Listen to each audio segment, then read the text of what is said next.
So you always have to be careful what you volunteer for or even mention that you're agreeing to do around these guys. I think I mentioned last year in the pickup with my dad and Eris that, do you have a speaker for next year? No? Well, you're it. So here I am. Thank you for having me today. President John F. Kennedy said, "A nation reveals itself not only by the men it produces, but also by the men it honors, the men it remembers." Today we remember and honor America's heroes, ordinary men and women who died while in military service. It is fitting that our nation chooses the last Monday in May as Memorial Day. This day marks the beginning of summer, and what could be a more fitting tribute to men and women who died in service to their country than a day that gives birth to a season filled with warmth and life. Since 1866, when the people of Waterloo, New York, dipped their flags to half-mast and decorated their village to remember the soldiers who had died during the Civil War, our nation has paid tribute to those lives of all servicemen and women who have fallen in the line of duty. Since 1948, Arlington National Cemetery has decorated each of its graves with our nation's flag. Thousands of servicemen and women plant the flag at the base of the gravestones in order to lift up the lives of these heroes. The graves at Arlington and at countless cemeteries worldwide remind us that freedom is not free. It has a cost. The soldiers and sailors, Marines and airmen resting there lived supporting the lives and the values that create the backbone of our nation. These were ordinary men and women who rose to meet seemingly impossible odds and did extraordinary things. On this special day, we are reminded of the soldiers and their families who provide intimate, personal histories of the fight for our nation's freedom. We pause to remember their stories of valor, heroics, and of great sacrifice. Stories of all citizens from all walks of life who wore the uniform as an American soldier. President Theodore Roosevelt, who with his 4 sons stood as a proud example of how entire families provide service and sacrifice for our nation. All 5 of the Roosevelts served in combat over the course of 3 wars. The future president resigned his post as Assistant Secretary of the Navy to serve in a cavalry regiment in Cuba.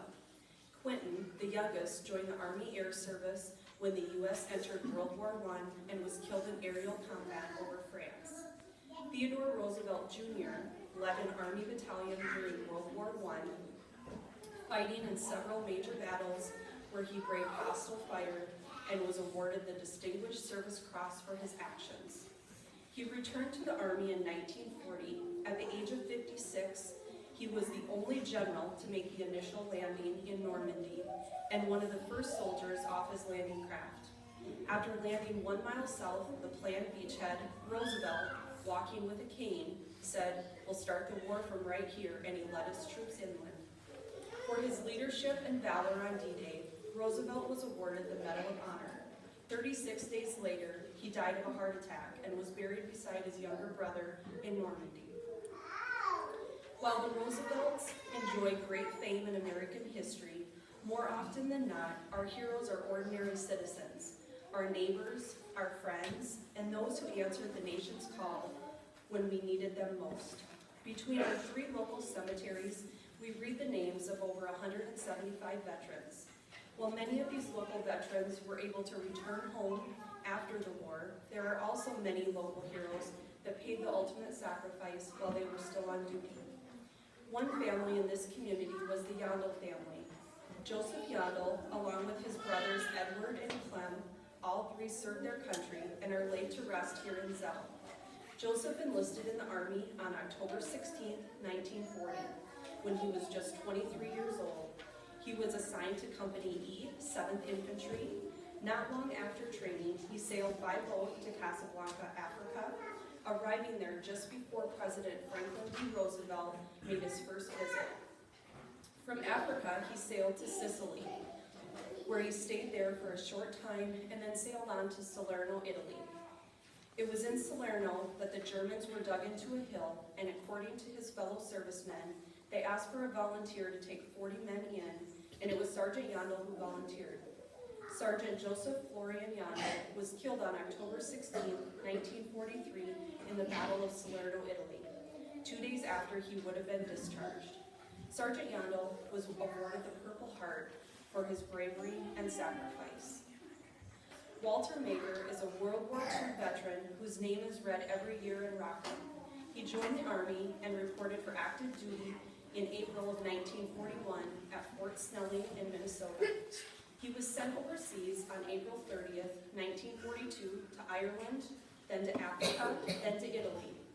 On November 29th, 1942, his battery was in a defensive position guarding the town against a suspected tank attack. The battery was attacked by a flight of 8 bombers. During this attack, Private Mager was manning a .50 caliber machine gun.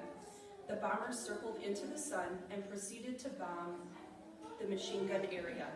Private Mager began firing at the planes as soon as they were within range, and he continued to fire even after the bombs began to fall. A large bomb fell near the machine gun position, fatally wounding Private Mager. His courage and devotion to duty were exemplary and a credit to the Armed Forces of the United States, and he was awarded the Silver Star. Michael Grunwald was drafted around September 1968. He was sent to Fort Ord, California for basic training, then to Fort Sill, Oklahoma for artillery school. He went overseas to Vietnam on February 5th, 1969 as an Army Private First Class. He served from February 12th, 1969 to March 11th, 1969. After he went to Vietnam, he battled for 31 days until he died of wounds in South Vietnam while he was in a rocket and mortar attack during the battle for LZ Grant. For his bravery and courage, he was awarded with a Bronze Star Medal and a Purple Heart. Michael was only 24 years old at the time of his death.